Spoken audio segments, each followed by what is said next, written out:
नमस्कार, बहुत स्वागत आप सभी का। आप देख रहे हैं इंडिया टीवी पर हमारा खास प्रोग्राम वॉर-रूम, जिसमें हम देते हैं आपको भारत पाकिस्तान के बीच चल रही इस तनाव के बीच पूरा अपडेट। लेकिन इस वक्त जम्मू कश्मीर की विधानसभा में मुख्यमंत्री उमर अब्दुल्ला बोल रहे हैं पहलगाम में हुए आतंकी हमले पर ही। सुनाते हैं आपको।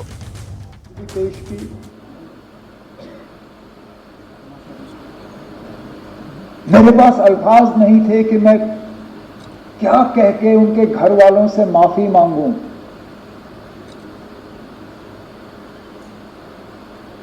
ये जानते हुए कि जम्मू कश्मीर की सिक्योरिटी, जम्मू कश्मीर की सुरक्षा, जम्मू कश्मीर के लोगों की चुनी हुई हुकूमत की जिम्मेदारी नहीं है, लेकिन तब भी यहां के वजीर आला की हैसियत से, यहां की टूरिज्म के मिनिस्टर की हैसियत से मैंने इन लोगों को दावत दी थी यहां आने की। मेजबान होते हुए मेरी जिम्मेदारी थी कि सही सलामत मैं इन्हें यहां से वापस भेजूं। नहीं भेज पाया।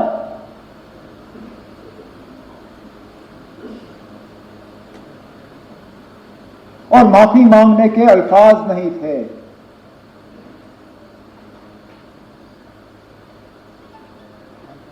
क्या कहता हूं उनको, उन छोटे बच्चों को जिन्होंने अपने वालिद को खून में लपेटा हुआ देखा, उस नेवी अफसर की विधवा को जिनको शादी हुए ही चंद दिन हुए थे,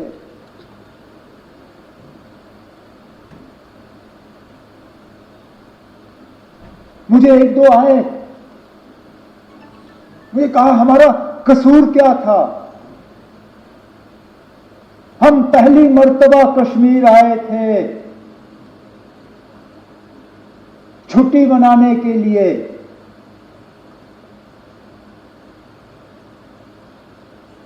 और इस छुट्टी का जिंदगी भर अब हमें खमियाजा भुगतना पड़ेगा।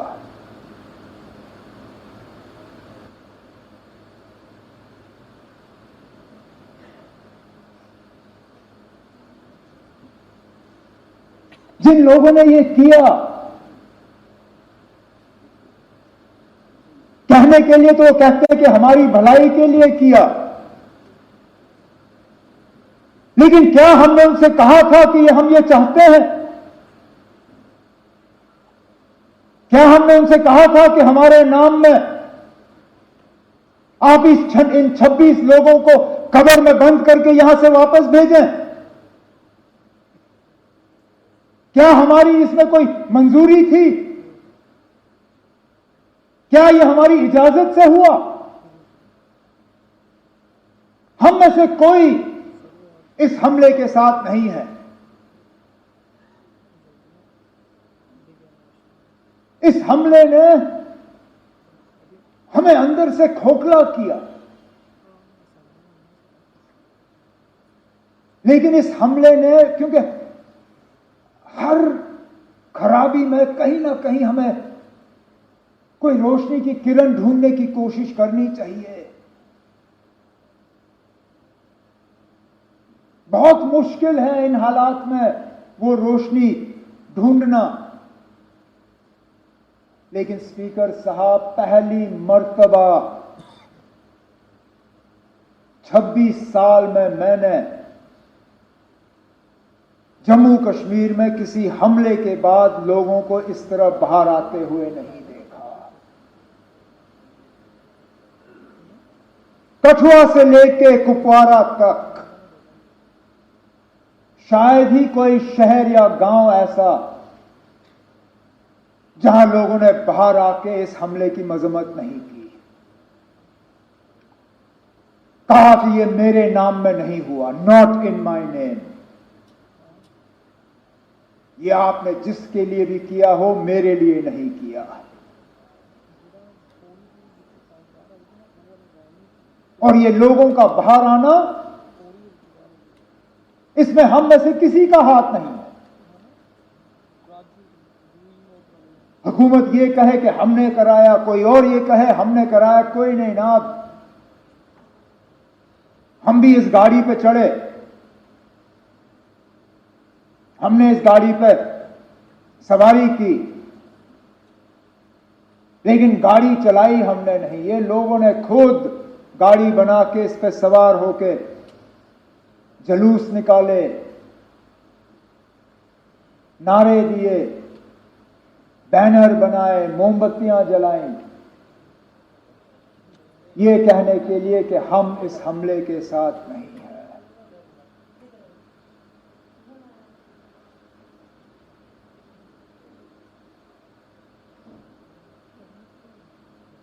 मिलिटेंसी, टेरर, दहशत, आतंकवाद,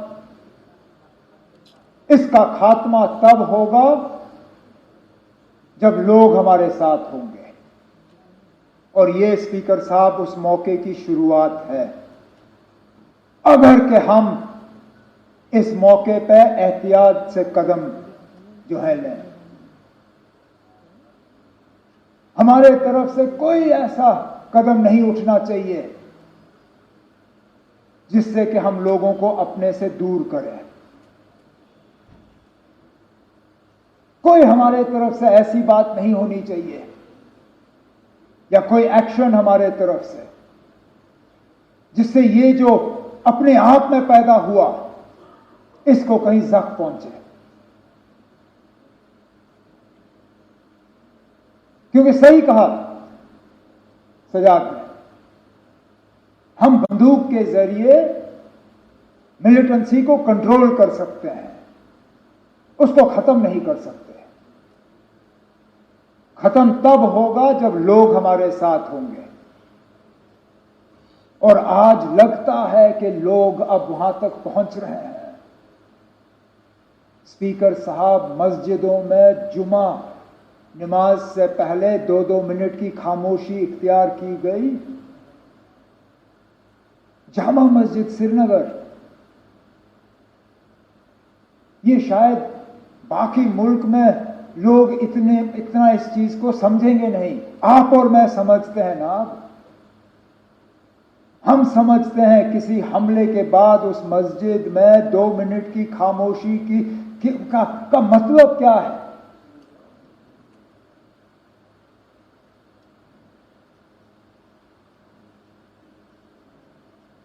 तो मेरी तो सिर्फ यही कोशिश रहेगी कि इस सिलसिले को हम बनाएं, बढ़ाएं, घटाएं नहीं, कम ना करें।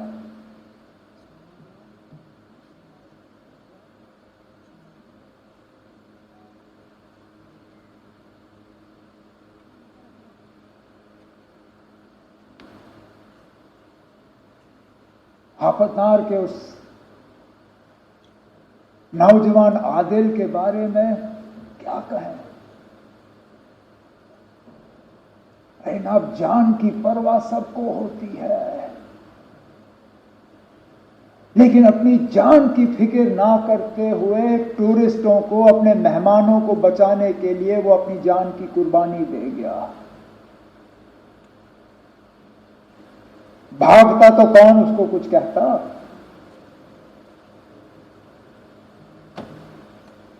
भागने के बजाय खतरे की तरफ गया। इस तरह के और मिसाल हैं जिनके बारे में आज हम सुनना शुरू कर रहे हैं। जो टूरिस्ट वहां से निकले, उन्होंने अब जिक्र करना शुरू किया। किसी एक ने वहां लोकल पोनी वाले को कहा कि मेरी बीवी और बच्चे को ले जाओ, इनको बचाओ, मुझे यहां छोड़ दो। उसने कहा मैं ना आपकी बीवी को कुछ होने दूंगा, ना आपके बच्चे को कुछ होने दूंगा, ना आपको कुछ होने दूंगा। इनको कुछ होने से पहले इनको मेरे ऊपर से गुजरना होगा। और छुपा के उनको सलामत रखा। जख्मियों को अपने कंधों पे पहाड़ से नीचे उतार के अस्पताल, एम्बुलेंस तक पहुंचाया।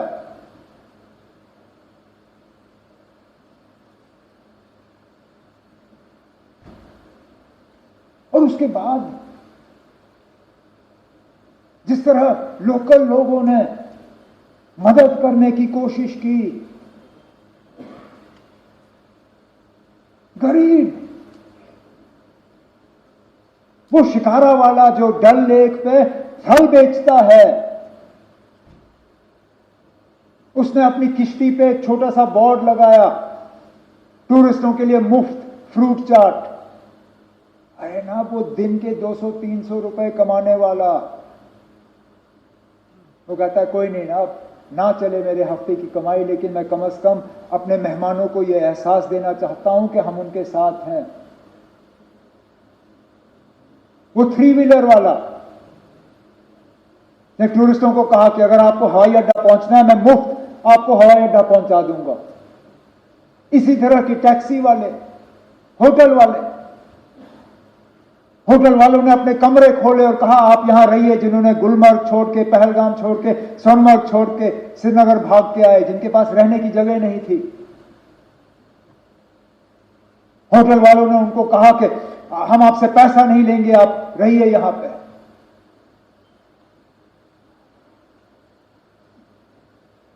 मैं सलाम करता हूं, यही है हमारी मेहमान नवाजी। उसके साथ साथ उनका शुक्रिया करता हूं कि उन्होंने ये किया। जम्मू कश्मीर के बाहर हमारे कुछ स्टूडेंट्स, हमारे कुछ रहने वालों को कुछ जगहों पे तकलीफ हुई, उससे कौन इनकार कर सकता है। लेकिन मैं उसके साथ साथ उन तमाम रियासती हुकूमतों का शुक्रगुजार हूं जिन्होंने मौके पर तहकीकात करके हालात को काबू में लाने में अपना रोल अदा किया। मैं अपने मिनिस्टर कुलीग्स का शुक्रिया करता हूं जिन्होंने बिल्कुल कम नोटिस पे जगह जगह गए। कोई शिमला, कोई लखनऊ, कोई देहरादून, कोई बंबई, कोई चंडीगढ़, वहां की हुकूमतों का मैं शुक्रिया करूंगा कि इनसे मिलने के बाद इन्होंने मीटिंगें ऑर्गेनाइज की। हम अपने तरफ से एक सिस्टम जो है वो तैयार करना चाहते हैं, सोशल मीडिया और व्हाट्सएप वगैरह का इस्तेमाल करते हुए, ताकि एक नोडल पॉइंट हमें मिले। हम तो चाहेंगे कि इस तरह के हालात ना हो, लेकिन इक्का दुक्का अगर कहीं हो जाए तो बच्चियों के पास, दूसरों के पास एक जगह होनी चाहिए जहां पे वो इन चीजों को दर्ज कर सकें। उसके लिए हम तैयारी कर रहे हैं।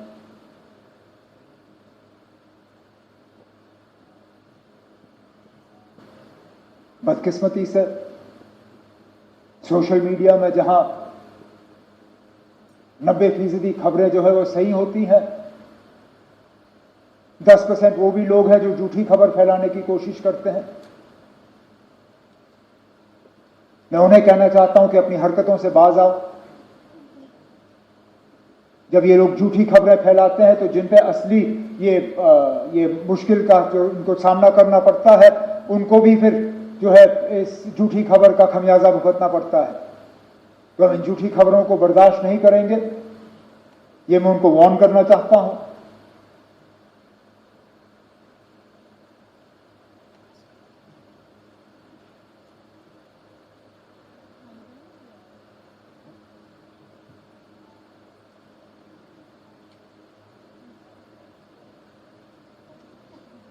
स्पीकर साहब, जम्मू कश्मीर की सिक्योरिटी जम्मू कश्मीर के इलेक्टेड हुकूमत की फिलहाल जिम्मेदारी नहीं है, लेकिन मैं ये मौका इस्तेमाल करके स्टेटहुड की मांग नहीं करूंगा। अब मैं किस मुंह से इस पहलगाम के वाकये को इस्तेमाल करके मरकज से कहूंगा ना अब मुझे स्टेटहुड दो। मेरी क्या इतनी सस्ती सियासत है? मुझे क्या इन 26 लोगों के मरने की इतनी कम कदर है कि मैं अब मरकज से जाके कहूंगा ना चलो 26 लोग मर गए, अब मुझे स्टेटहुड दे दो। स्टेटहुड की बात हमने पहले भी की, आगे भी करेंगे, लेकिन लानत हो मुझ पे अगर मैं आज ये कह के मरकज के पास जाऊं कि ना अब 26 मर गए, अब दे दो। देने की बात हम करेंगे, लेकिन इस मौके पर नहीं। इस मौके पर ना कोई सियासत, ना कोई बिजनेस रूल्स, ना कोई स्टेटहुड, ना कुछ और। एक ही चीज ना, इस हमले की कड़ी निंदा और उन 26 लोगों के साथ दिल की गहराइयों से हमदर्दी और ताज़ियत, और कुछ नहीं। ना आज नहीं, टेबल हम किसी और मौके पर थपथपाएंगे, आज नहीं। तो स्पीकर साहब, मैं अपनी बात को इसी चीज पे खत्म करते हुए इस हाउस के तमाम मेंबरों से गुजारिश करूंगा कि जो रेजोल्यूशन डिप्टी सीएम साहब के तरफ से हाउस के सामने पेश की गई है, आप इसको सामने रखें और मैं उम्मीद करूंगा कि यूनानिमसली इसको पास करके हम मुल्क के सामने रखें। बहुत बहुत शुक्रिया। जो नाम आपने यहाँ पर पढ़ लिए, इसको हम ओबिचुअरी रेफरेंस का हिस्सा बनाते हैं। यकीन जानिए, जब जम्मू कश्मीर के मुख्यमंत्री उमर अब्दुल्ला विधानसभा में इस वक्त बात कर रहे थे और एक एक अल्फाज, एक एक शब्द जो उन्होंने इस्तेमाल किया, ये पूरे पाकिस्तान में गूंजने चाहिए। उमर अब्दुल्ला कह रहे हैं कश्मीर में जो 26 बेगुनाहों का कत्ल किया गया, नॉट इन माय नेम, मेरे नाम पर कभी नहीं। पूरा कश्मीर आज उठकर कह रहा है, मस्जिदों में उन 26-28 लोगों के लिए मौन रखा गया, उनको श्रद्धांजलि दी गई, जो इससे पहले कभी नहीं हुआ। और ये सब कुछ हमारे नाम पर कभी इस्तेमाल ना करे पाकिस्तान। ये सीधे उनके शब्द जो थे पाकिस्तान के लिए थे। पाकिस्तान को चुभने वाली एक एक बात आज पूरे पाकिस्तान में लोगों को सुननी चाहिए। जिस कश्मीर के नाम पर वो 40 साल से खून बहा रहे हैं, वो कश्मीर कह क्या रहा है आज? वो कश्मीरी खड़ा होकर के जो टूरिस्ट गए, उनके लिए पहली गोली खुद खाता है वो आदिल, उसके लिए मुख्यमंत्री उमर अब्दुल्ला ने कहा वो भाग सकता था, लेकिन वो भागा नहीं। आपने एक बात नोट की, उन्होंने कहा श्रीनगर की जामा मस्जिद में अगर इस हमले की निंदा हो रही है और मारे गए लोगों को श्रद्धांजलि दी जा रही है, तो इसका मतलब बहुत कम लोग समझेंगे। सब लोग जानते हैं, एक वक्त था कि आतंकवाद को कश्मीर में बड़े हिस्से का समर्थन था, लेकिन आज नहीं है। ये पिछले कुछ सालों के अंदर भारत ने कश्मीर में कमाया है, लोगों को अपने करीब लाने में कामयाबी हासिल की है, और शायद ये आतंकवादी सबसे ज्यादा उसी को चोट पहुंचाना चाहते थे। लेकिन उमर अब्दुल्ला की तारीफ करनी चाहिए, जो संदेश उन्होंने उस विधानसभा से दिया है कि जम्मू कश्मीर भारत की किसी भी और राज्य की तरीके से आज उतना ही ज्यादा गम महसूस कर रहा है, उसके दिल में उतना ही दुख है जितना देश के किसी कोने में किसी और आदमी के दिल में दुख है। और उन्होंने यह भी कहा कि शहर शहर हमें किसी आदमी को बाहर निकलने के लिए मजबूर नहीं करना पड़ा कि वो इस हमले की निंदा करे। लोग अपने आप बाहर निकले, गांव-गांव में बाहर निकले और पाकिस्तान के मुर्दाबाद के नारे लगाए। ये कहा कश्मीर हिंदुस्तान का है और हर कश्मीरी हिंदुस्तानी है। ये नारे पहले नहीं सुनते थे हम, लेकिन ये कामयाबी है भारत की, कश्मीर की कामयाबी है कि उन्होंने आतंक को पूरी तरीके से ठुकराया है। और वो ये भी कह रहे हैं कि जिन लोगों ने इस हमले को अंजाम दिया, उनको लगता था कि वो हमारी मदद कर रहे हैं, कश्मीर की मदद कर रहे हैं। कश्मीर का इससे बड़ा नुकसान वो क्या कर सकते थे कि कश्मीर के नाम पर उन्होंने बेगुनाहों का कत्ल किया। तो जो बात आज जम्मू कश्मीर की विधानसभा से निकली है, जो संदेश, ये पूरी दुनिया के लिए संदेश है और खासकर पाकिस्तान के लिए कि कश्मीर किसी का मुद्दा नहीं है सिवाय भारत का, सिवाय भारत के लोगों का। और भारत के लोगों और कश्मीर के लोगों का केवल और केवल एक रिश्ता है, वो है देशवासी का और प्यार का। हमारे साथ स्टूडियो में मेहमान हैं कर्नल शैलेंद्र सिंह हमारे साथ हैं, एयर कमोडोर एस बहल साहब हमारे साथ हैं, कैप्टन श्याम कुमार जी नेवी से हमारे साथ हैं, वैभव सिंह हमारे साथ हैं, डिफेंस एनालिस्ट है। आप सबका बहुत स्वागत है सर। बहल साहब, पहले मैं चाहूंगा जो बात वहां से उन्होंने कही, आज तो पाकिस्तान को बहुत दुख हुआ होगा। बिल्कुल सौरभ, आपने बहुत ही महत्वपूर्ण इसमें से बिंदुओं को हाईलाइट किया है। और सबसे पहला बिंदु यह है कि जो कश्मीर की इकोनॉमी है वो टूरिज्म पे डिपेंड करती है। पिछले साल करोड़ों के करीब टूरिस्ट आए थे, इस बार भी ओवर बुकिंग थी टूरिज्म की। तो अगर टूरिस्ट डर जाते हैं और कश्मीर में नहीं आते, तो उनको आश्वासन देने के लिए स्पीच थी कि कश्मीर हिंदुस्तान का है, कश्मीरी, हर कश्मीरी हिंदुस्तान के साथ है। हाँ, कुछ ओवरग्राउंड वर्कर्स हैं और कुछ और आतंकी एलिमेंट्स हैं, लेकिन उसके बारे में उन्होंने एक तरह से माफी मांगी और पाकिस्तान को सीधा का सीधा मैसेज दिया कि कश्मीर भारत का अटूट अंग है। और साथ साथ मैं ये भी कहूंगा, कहीं ना कहीं कश्मीर का पूरे विश्व में नाम इस समय इसलिए आया है क्योंकि ये 26 से 27 के करीब लोग जो इनोसेंट लोगों को की हत्या की गई है, तो उसके लिए भी उन्होंने माफी मांगी। और क्योंकि उसमें कहीं ना कहीं स्टेट गवर्नमेंट की भी इंटेलिजेंस ऑपरेशंस जो होते हैं उसके अंदर उनको भी शायद खबर नहीं थी, तो उन्होंने उस बात की डायरेक्टली बोलते हुए नहीं भी तो भी उसकी माफी उन्होंने मांग ली है। वो आश्वासन देना चाहते हैं पूरे देश को, इनडायरेक्टली वैसे उन्होंने स्टेटहुड की भी बात कर दी है। वो चाहते हैं कि अगर पूरा का पूरा सिक्योरिटी सिचुएशन उनके हाथ में हो तो इनडायरेक्टली उन्होंने फिर भी तरीका उनका अच्छा था, उन्होंने कहा मैं आज इसकी बात किस मुंह से मांगूंगा जाकर। और आखिरी चीज आपके चैनल के द्वारा मैं बोलना चाहता हूं कि हमें जितने कश्मीरी स्टूडेंट्स पूरे हिंदुस्तान में स्टडी कर रहे हैं अलग अलग कॉलेजेस में, चाहे वो दिल्ली, नोएडा, चंडीगढ़ या देहरादून या कहीं पे भी हैं, उन सबको, मेरे देशवासियों को हाथ जोड़ के रिक्वेस्ट है कि वो हमारे देश के हैं, उनकी सुरक्षा आपके हाथ में। हमारे बच्चे हैं वो जो यहाँ पढ़ने के लिए आए हैं, अपना घर छोड़कर किसी दूसरे शहर में पढ़ने के लिए आए, उन सबकी सुरक्षा होनी चाहिए। और बहुत ऐसे वाकई नहीं हुए, कुछ एक जगह पर जरूर हुआ, किसी ने उनको घर खाली करने के लिए कह दिया, समथिंग लाइक दैट। लेकिन बाय एंड लार्ज जैसे कश्मीर के लोग इस हमले के बाद देश के साथ हैं, ऐसे ही पूरा देश जो है उनका भी ख्याल कर रहा है।